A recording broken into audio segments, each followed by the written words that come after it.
gostaria que os irmãos abrissem as Bíblias em Ezequiel 33, profeta Ezequiel 33. Pode deixar a sua Bíblia aberta aí, nós vamos conversar um pouco e daqui a pouco nós vamos ler este texto.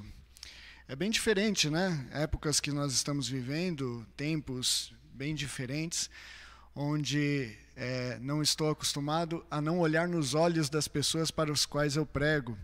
Então, não sei quantos estão me olhando nos olhos neste momento, mas eu não posso olhar nos seus olhos. Então, talvez você esteja aí no sofá da sua casa, talvez você esteja deitado na cama, quem sabe, junto com a família, sozinho com um fone de ouvido, seja como for, nós precisamos nos adaptar como pregadores, como professores, a falar com as câmeras, a falar à distância. Contudo, não somos só nós que precisamos nos adaptar. Aqueles que ouvem a palavra de Deus, ao escutar a palavra de Deus, também houve uma necessidade muito grande de se adaptar e se policiar para não se tornar uma rotina de repente, ter uma disciplina para estar sentado aí onde você está agora assistindo ou participando deste culto e justamente cultuando e não assistindo a um culto. Um problema que às vezes não, já é uma realidade de antes da pandemia, né? De pessoas irem à igreja com a ideia de assistir a um culto ao invés de cultuar. Contudo, a percepção, a forma de encarar a palavra de Deus de forma inadequada ou de escutar a mensagem de forma inadequada não é um problema do nosso tempo. Tão somente. É um problema bem antigo. É um problema já dos tempos do profeta Ezequiel.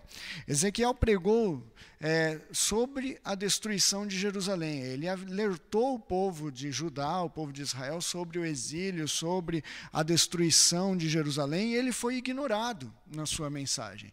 Os textos dizem que ele avisou, ele alertou, e mesmo assim o povo não o seguiu, obedeceu. Se nós olharmos lá em 2 Crônicas 36, os versículos 15 a 21, você pode ler depois, nós vemos que Deus ele dá um ponto final para o reino de Israel, o reino de Judá naquele momento, e ele diz que justamente ele cuidou do povo, mandando profetas, mandando seus mensageiros, e o que o povo fez foi zombar e fazer pouco caso da sua palavra, da sua mensagem. E aí, como punição, eles foram exilados na Babilônia, que o texto ali de Crônicas diz que é cumprimento das profecias, principalmente de Jeremias, que é contemporâneo de Ezequiel, ao qual nós vamos ler e estudar hoje. Então perceba que a pregação dos profetas foi ignorado, foi zombado, foi feito pouco caso dessa mensagem, como consequência o povo encontrou a punição da ira de Deus. E o que é profecia, antes de avançarmos? Os profetas traziam a mensagem, eles profetizavam, mas o que é profecia? Muitas vezes há um equívoco na interpretação do termo profeta ou profecia, principalmente no contexto bíblico, de achar que é um oráculo tão somente, ou uma questão de visão do futuro, né? A pessoa que psicografa lá, alguma coisa do gênero, né? E não é isso. O profeta, ele está aplicando a lei do Senhor. Quando o profeta fala, ele está falando pautado na própria Escritura, na própria lei do Pentateuco, lá nos 5 primeiros livros, na lei mosaica.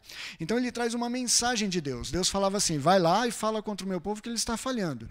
Quando o profeta chegava para falar, ele não tirava a mensagem de qualquer lugar. Ele ia pautado na lei.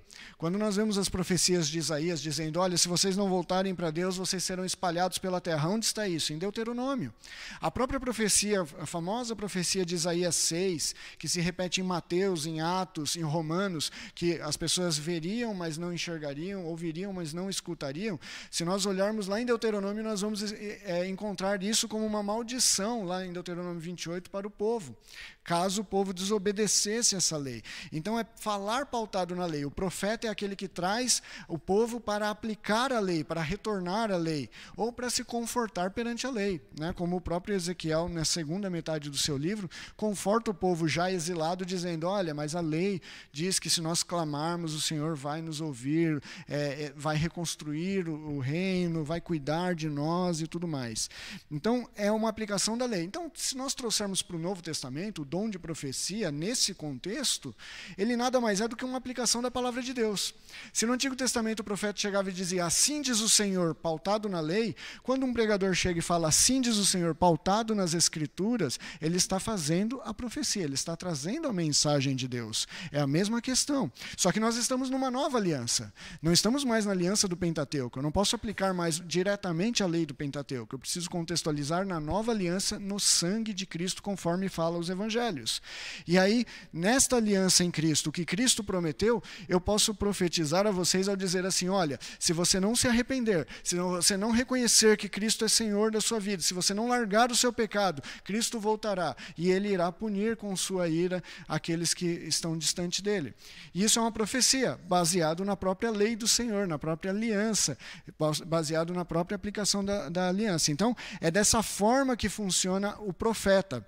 E quando nós, citando o Novo Testamento, nós olhamos para Jesus, é engraçado que é curioso que ele cita o pregador, o mensageiro, em uma parábola comparando ao semeador, aquele que joga sementes, que se põe a semear. Então, as boas novas, a mensagem, ela é proferida e lançada como sementes. E ali na parábola em Mateus 13 diz que algumas sementes caem em solo fértil, outras não, né? Mas essa mensagem é lançada. Quando vamos para Ezequiel, no chamado de Ezequiel, entre o capítulo 1 e 3, Ezequiel é chamado de atalaia, de mensageiro, daquele que ia tocar as trombetas quando viesse a guerra. Então era aquele camarada que ficava em cima da torre e quando via o exército inimigo se aproximando, ele tocava as trombetas para alertar os demais. Se ele não tocasse, ele seria responsável pelo sangue daquela cidade. Agora, se ele tocasse e ninguém ouvisse o que ele estava anunciando, já não seria mais culpa dele. Então, a mesma ideia do semeador aqui, vamos dizer. Quando chegamos aqui no texto em que eu pedi para os irmãos abrirem, em Ezequiel 33, nós vemos que o povo já está no exílio. Eles já foram levados pela Babilônia, já estão sendo punidos. E aí, na mensagem que Deus traz para Ezequiel aqui no capítulo 33, logo no começo ele recupera a ideia do chamado de Ezequiel, o chamando de atalaia, de mensageiro, aquele que tem que levar essa mensagem, que tem que tocar a trombeta e alertar o povo. E aí no final do capítulo, eu convido os irmãos a abrirem lá no versículo 30, diz assim, quanto a ti, ó filho do homem, os filhos do teu povo falam de ti junto às paredes e nas portas das casas. Aqui falando de Ezequiel, é Deus falando para Ezequiel, quanto a você, Ezequiel, né? E fala um com o outro, o povo, cada um aos seus irmãos, dizendo, vinde, peço-vos, ouvir qual seja a palavra que procede do Senhor. E eles vêm a ti, o povo vem ao profeta, como o povo costuma vir, e se assenta diante de ti como o meu povo, e ouve as tuas palavras, mas não põe elas por obras, pois lisonjeiam com a boca, mas o seu coração segue com avareza. E eis que tu, o profeta, é para eles, para o povo, como uma canção de amor, uma canção romântica, uma canção de quem tem voz suave, de que toca bem o instrumento, porque ouvem as suas palavras, mas não as põem em obras. Mas, quando vier isto, a profecia que está sendo colocada em pauta, e eis que está por vir, então saberão que houve no meio deles um profeta. Então, o profeta profetiza, as pessoas vêm ao profeta para escutar a mensagem de Deus, porém existem pelo menos 4 modos diferentes de tratarmos o profeta do Senhor e, de igual forma, de tratarmos a mensagem do profeta. Há 4 modos de tratarmos essa mensagem que é nos falada no dia a dia. A primeira delas é como um entretenimento. Muitas pessoas escutam a palavra de Deus como escutam uma canção romântica, como diz o texto. Olha só, no versículo 32, compara o profeta a um músico que toca bem, que tem uma voz suave, que canta bem. Música, para os músicos aí de plantão, é a arte de se expressar através dos sons. É expressão. Então você se identifica com um tipo de música. Está muito relacionado à questão cultural, à questão de quem nós somos, à construção do eu. Então, quando nós ouvimos aquilo que nos agrada, nós nos deleitamos naquilo. Só que ninguém escuta aquilo que não agrada. Você já viu alguém que não gosta de um ritmo e em casa coloca a música para ouvir? Então, eu não gosto de um ritmo, sei lá, eu não gosto de uma música eletrônica, e aí eu estou em casa lá fazendo algum trabalho, alguma coisa, vou pôr uma música eletrônica para escutar. Não acontece. Se você gosta de um tipo de música, é aquilo que você vai procurar, é naquilo que você vai se deleitar, é aquilo que você vai buscar. O problema é que muitos tendem a ouvir a pregação dessa mesma forma. Acham que a mensagem ela tem que ser agradável aos seus próprios ouvidos. Elas têm que me agradar, têm que se identificar comigo, tem que ser algo que eu goste. O problema maior ainda é que muitos pregadores têm caído no erro de se corromperem a este costume e buscar agradar os seus ouvintes, que também não é a função do profeta, de falar algo que seja agradável. Lembra na introdução que eu falei para vocês de Mateus 13, lá do versículo 1 ao 23, não precisa abrir, mas você pode meditar nesse texto depois, que é quando Jesus fala da parábola do semeador e compara o semeador com o pregador, que lança as sementes. No versículo 13 a 15, Jesus fala que em parábola, dizendo que ele fala dessa forma porque o coração das pessoas estão endurecidos e não ouvem a mensagem. Que fique claro que coração aqui é o pensamento. Quando a Bíblia fala de coração, é o centro de tomada de decisão de uma pessoa, é a mente. A Bíblia nunca se refere ao coração como emoção. Quando vai falar de emoção, ela fala da alma, né? A minha alma se rasga perante o Senhor, por que te afliges, ó minha alma, né? Agora, quando fala do coração, é a razão, é o raciocínio, é o intelecto. Então, do meu coração procede os maus caminhos, dos meus pensamentos. E aqui, a ideia de que o coração, a mente estava endurecida, o intelecto das pessoas endurecidas para não ouvir a mensagem de Deus, e por isso era falado em parábolas por Cristo. E aí, na parábola, a primeira semente que é lançada, das sementes que são lançadas pelo semeador, cai no caminho, na rua, no caminho que o semeador está andando, e vêm os pássaros e comem aquela semente. E aí Jesus, explicando a parábola aos discípulos, diz que aquela semente é como aqueles que ouvem e não entendem a mensagem. E aí vem o maligno e rouba dos seus corações aquela mensagem. A grande questão é que muitas pessoas não buscam entender a palavra. Elas estão tão preocupadas em serem agradadas com o que está sendo falado, elas estão tão preocupadas em ser falado na língua delas, se adaptar, ser confortável, ser massageado o seu ego, que não faz um esforço intelectual, muitas vezes, para entender que aquilo está sendo falado para mim, o que está sendo falado para mim, o que eu preciso entender dessa mensagem. E quando eu faço isso e a mensagem ela bate e volta, ela literalmente bate e volta, vai embora. Diz que o maligno vem e retira a mensagem do coração. E num momento de dificuldade, num momento em que você precisa recuperar a palavra de Deus, que você precisa saber, ó Senhor, o que eu faço? Deus se calou, mas a palavra deveria estar semeada no seu coração, no seu intelecto, mas foi retirada, e quando você precisa buscar a palavra de Deus para uma decisão, você não a tem mais, porque a semente ela ficou pelo caminho.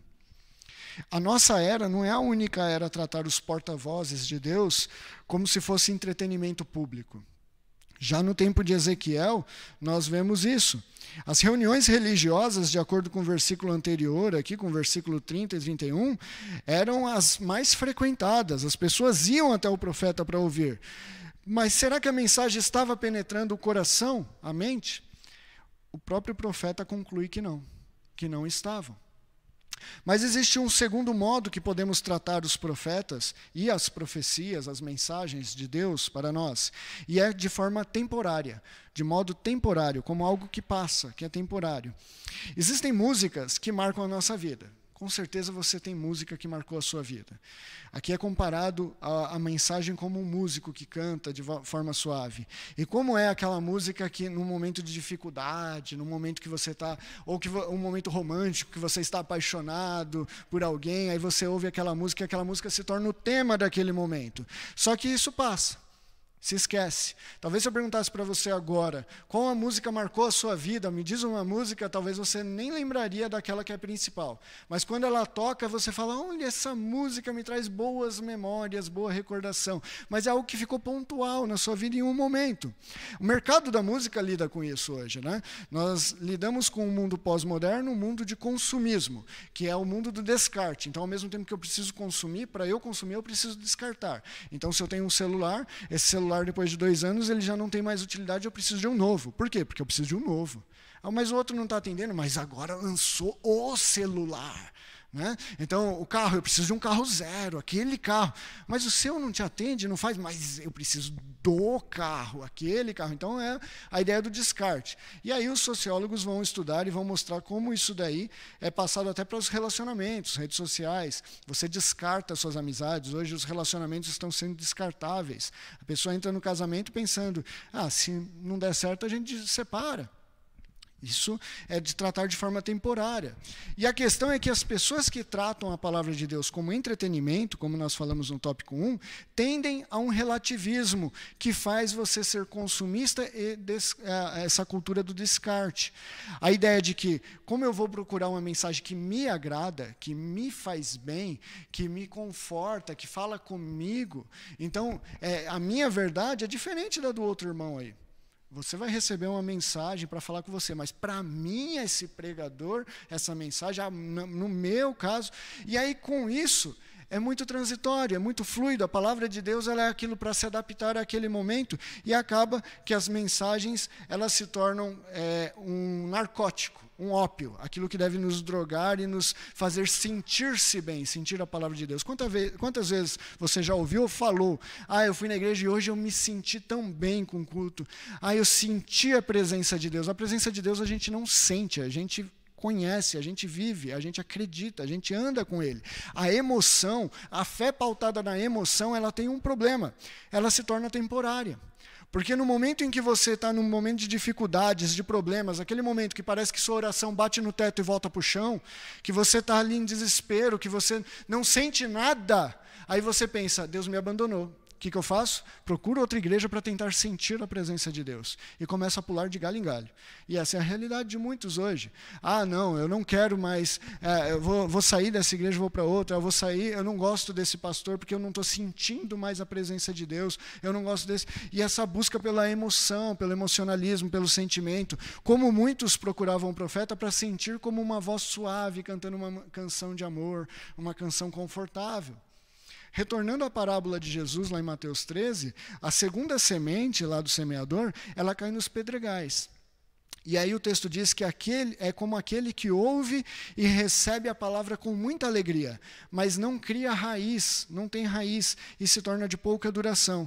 Então chega o momento da angústia, da perseguição e esses se ofendem. Isso é palavras de Jesus. Você pode ler Mateus 13 lá depois de 1 a 23.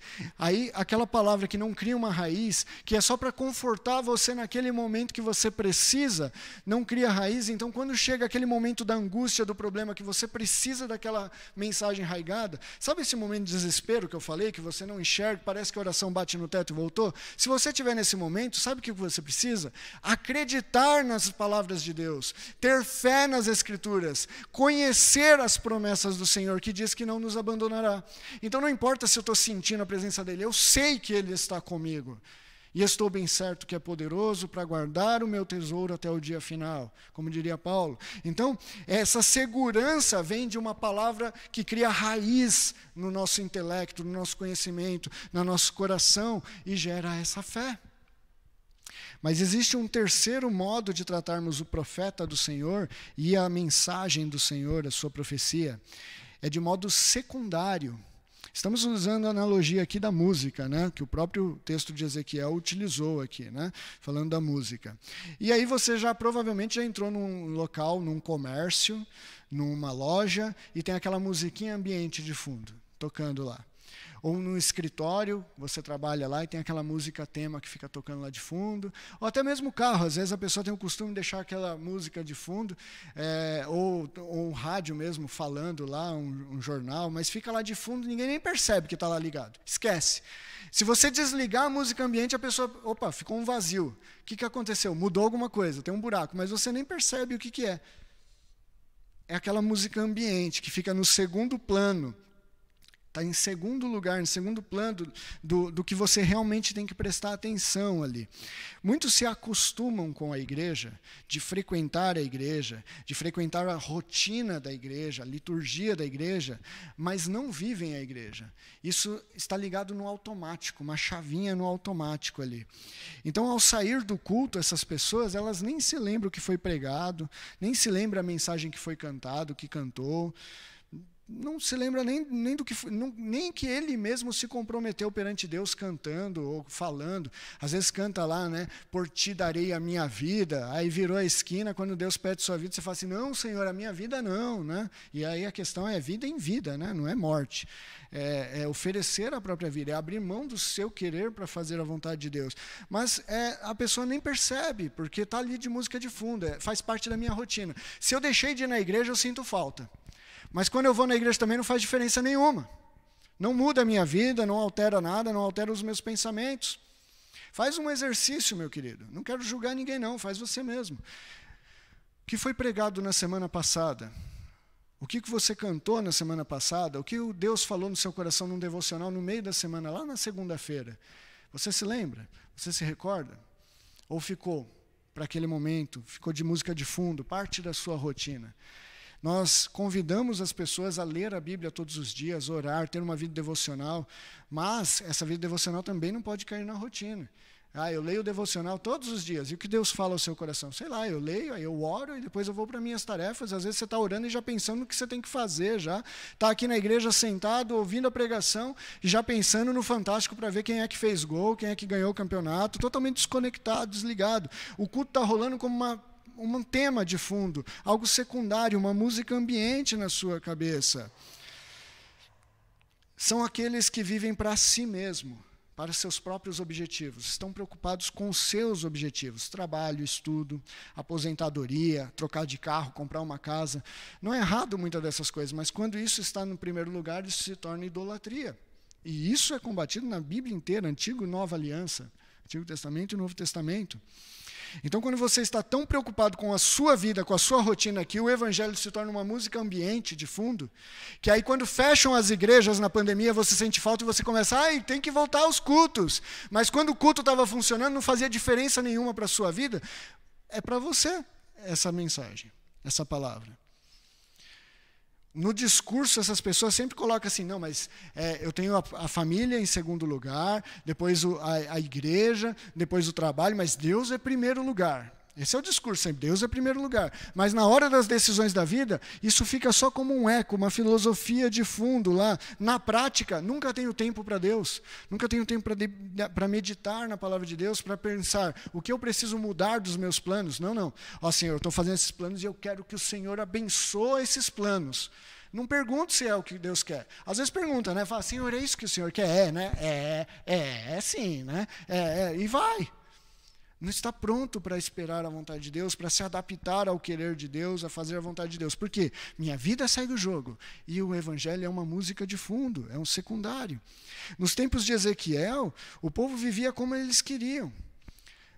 Se nós retornarmos em Crônicas, ali em 2 Crônicas, o contexto do período de Ezequiel, nós vemos que os profetas estão batendo ali, repetindo, gente, volta para Deus, gente, olha para Deus, gente, olha o que vocês estão fazendo, vocês estão idólatras. E aí hoje, porque você não tem um santinho na sua casa, você acha que você não é idólatra, mas está fazendo a mesma coisa. O profeta de Deus está falando, olha para cá, olha para aqui, olha para a palavra, corrige o seu caminho, e está todo mundo vivendo como quer. Só que lá no tempo de Ezequiel, como exemplo, Deus falou em um determinado momento, basta, acabou, chega, ponto final. E aí o que acontece? Hoje nós temos a pandemia. Podemos interpretar a pandemia de diversas formas, mas muitos interpretam como uma perseguição com a igreja ou coisa e tal. Eu não acredito que nada acontece fora da soberania de Deus e do controle de Deus. E a primeira grande perseguição que a igreja sofreu foi lá no Atos. E sabe por que foi? Porque o povo, recém-convertido, a igreja primitiva, estava desobedecendo a primeira ordem. Ide por todo mundo e pregar o evangelho, estava se acumulando tudo bonitinho em Jerusalém. A perseguição fez cada um ir para um canto. Ou seja, é algo ruim, mas que às vezes é instrumento de Deus, para nos alertar. Esse momento que nós estamos aqui, falando à distância, que eu gostaria muito de estar olhando nos olhos de vocês, nos deve fazer pensar. Como estamos tratando o evangelho? Restartar. Estamos tendo a oportunidade de corrigir a rota. Retornando para a parábola do semeador em Mateus 13, nós vemos que a terceira semente que foi lançada, ela cai entre os espinhos. E olha só a explicação de Jesus. É como aqueles que ouvem a palavra, mas o cuidado deste mundo e a sedução das riquezas sufocam, e esta fica infrutífera. Ganhar dinheiro, ter um bom currículo, os cuidados desse mundo, sufocam o evangelho, a mensagem que é pregada. Então você recebe a palavra hoje no domingo, aí está ali no seu coração, mas logo vem uma proposta de promoção que vai te impedir de continuar o ministério do reino, logo vem uma proposta ali que vai atrapalhar a sua ideia de continuar meditando na palavra, logo vem uma mudança, e aí você simplesmente deixa aquilo sufocar o evangelho e colocar isso em um segundo plano, de forma secundária. E aí o texto diz que a semente ela se torna infrutífera. O objetivo da profecia, da mensagem, no caso da semente, na parábola do semeador, é dar fruto, que nos conduz ao quarto e último modo de tratarmos a profecia do Senhor, de tratarmos o profeta do Senhor. É de modo relevante. Como que a gente pode saber se a mensagem está sendo tratada de forma relevante? Se há um grau de relevância em minha vida para a palavra de Deus? Para responder essa questão, nós precisamos relembrar o objetivo da pregação. Qual que é o objetivo? É aplicar a aliança. Falamos lá na introdução. Então eu pego a aliança e aplico isso na minha vida. E aí, lá em 2 Timóteo 3,16, em Colossenses 3,16, todos esses textos dizem que a palavra de Deus ela deve ensinar, ela deve alertar, ela deve exortar, ela deve fazer o quê? Corrigir a rota. Então, no momento que eu estou em dificuldade, triste, ela me lembra das promessas do Senhor, me conforta. No momento em que eu estou indo para o caminho errado, tomando uma direção errada, ela me chama para o caminho certo. No momento que eu estou quebrando a cabeça com uma coisa, ela me dá um tapa na orelha e fala assim, acorda e olha para o evangelho. Ela exorta, ela chama a atenção. Então a pregação atinge o seu objetivo quando ela traz transformação, quando ela traz mudança, quando nós temos uma atitude pautada naquela mensagem que é pregada. Olha só, o texto aqui diz assim, porque eles ouvem a palavra, final do versículo 32, ouvem a palavra, mas não as põem em obras, não põem na prática, só escuta. E não é esse o objetivo. O objetivo é dar fruto a essa mensagem. Agora, eu gostaria de abrir um espaço aqui, um parênteses, e falar aos pregadores. Nós aprendemos que o objetivo final do semeador é dar fruto. Ok? O rapaz está semeando, jogando a semente porque ele quer colher fruto. Contudo, precisamos estar atentos que não é obrigação do profeta, não é obrigação do mensageiro colher, mas semear. Isso causa muita frustração nos dias de hoje, né? Principalmente em épocas de rede social, de você ficar olhando quantos likes e visualizações teve sua pregação. Não é esse o objetivo, é jogar as sementes. E algumas sementes cairão no caminho, outras cairão nos pedregulhos, outras cairão entre os espinhos e outras cairão na terra que vai dar fruto, que vai germinar, criar raiz e dar fruto. Então, nós devemos lançar a boa semente. Esse é o objetivo. E aqui está a grande questão. Eu não consigo dar fruto se eu lançar uma semente ruim. Se eu lançar uma semente que já está envelhecida, que já está morta, não vai dar fruto. Então não adianta o pregador querer se adaptar à realidade do mundo e criar sementes em laboratório para poder dar fruto. Você tem que dar aquela semente que dá fruto. E as Escrituras dizem que é a palavra de Deus. É a única que é possível de transformar a vida, de modificar, de fazer gerar o fruto. Hebreus 4:12 diz, pois a palavra de Deus é viva e eficaz, mais afiada do que qualquer espada de 2 gumes. Ela penetra até o ponto de dividir a alma e o espírito, juntas e medulas, julgar os pensamentos e as intenções do coração. Da minha tomada de decisão. É ela que vai penetrar. Somente a palavra de Deus tem poder para atingir o objetivo de ser relevante. Só ela. Não negocie o evangelho, meu irmão. O profeta, ele falava, assim diz o Senhor, com toda a autoridade. Tenha segurança de que o que você está falando é o que o Senhor diz. Eu quero estar seguro de quando eu falo, eu digo, assim diz a palavra de Deus. E não a filosofia, e não os meus conceitos, mas somente a palavra de Deus pode transformar a vida. E aí chega o conselho de Paulo ao pregador Timóteo. Pregue a palavra. Em tempo, fora de tempo, em qualquer momento, pregue a palavra. E ela vai poder fazer essa mudança, essa transformação, e cair no solo e dar frutos. Então você pode receber a palavra de Deus como entretenimento. e não buscar ao menos entender o que está sendo dito ou falado para você. Você pode receber também de modo temporário, que não produz raiz. E logo quando os problemas aparecem, você não terá sustento para permanecer firme. Também pode ainda tratar a pregação como algo secundário em importância. Algo que está em segundo plano, às vezes em terceiro, quarto plano na sua vida, dando mais importância aos cuidados deste mundo. Porém, se você receber a palavra com relevância, dando importância, permitindo que a mesma modifique o seu pensar, crie raiz e transforme a sua vida, então você vai ter uma realidade diferente do povo no período de Ezequiel. Porque no contexto de Ezequiel, os homens estavam buscando ouvir o profeta, mas Deus os acusa de não colocar em prática. O texto, pequena perícope que a gente leu, cita 2 vezes que eles não colocavam em obras a palavra que era profetizada. O verso final, versículo 33, afirma que os homens acabariam por descobrir que houve um profeta de Deus no meio. Quando? Mas quando vier isto, a profecia se cumprir, eis que está para se cumprir, então saberão que houve um profeta no meio de vocês. Não deixe, meu irmão, não deixe para dar importância à pregação somente quando a ira de Deus se manifestar na sua vida, ou somente quando Cristo retornar e pegar você desprevenido. Não cometa o mesmo erro dos judeus no tempo de Ezequiel. Não faça isso. Permita que a semente da pregação penetre o seu coração e encontre raiz em seus pensamentos. Medite na palavra, regando-a para que ela possa dar fruto, orando.